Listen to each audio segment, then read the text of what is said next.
Jordan, man. Jordan's from Jackson County, I think.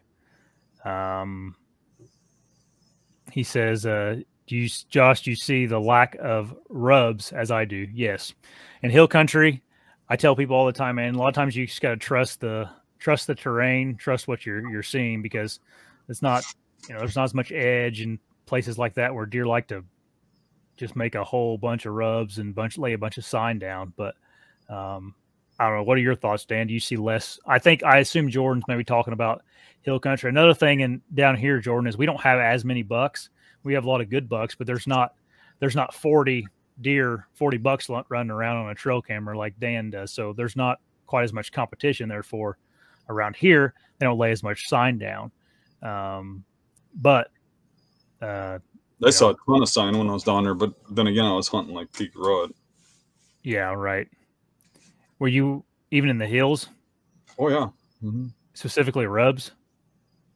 Yeah, not as many rubs. There seemed to be more scraping, but yeah, he's talking about rubs. I don't see a lot of rubs. I mean, not like you do, Yeah, you see more rubs here, but I think there's more deer.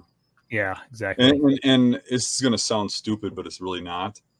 The more the bucks, the more the rubbing, and it might sound corny, but literally it's like twofolded, because the bucks rub not just for does, but they rub because they're competing with bucks.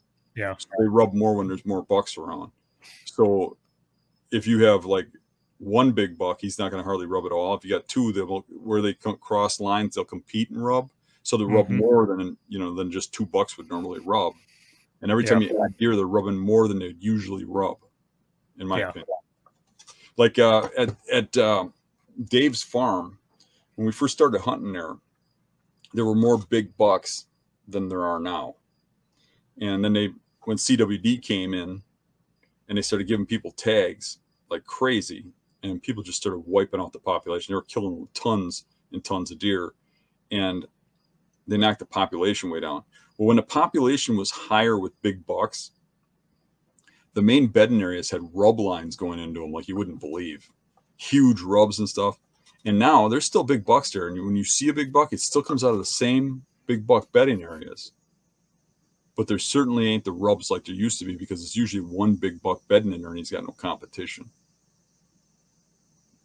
Yeah. That was kind of my point. I wasn't talking about, he was asking about rubs specifically around here. Man, you'll find them for sure, but not like it is whenever, like when I went scouting in Iowa, I mean, every freaking tree had a rub on it. It seemed like, it's unbelievable, but it's because, to your point, it's because there's a probably a few mature deer per mile, or if not more, per section. As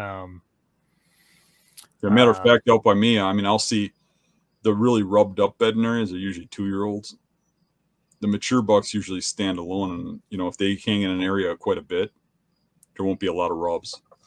Yeah. The biggest buck I ever shot, there wasn't a rub within 100 yards of his bed or a scrape. And that buck bedded there a lot. I even picked up his sheds in that bed the year before I shot him.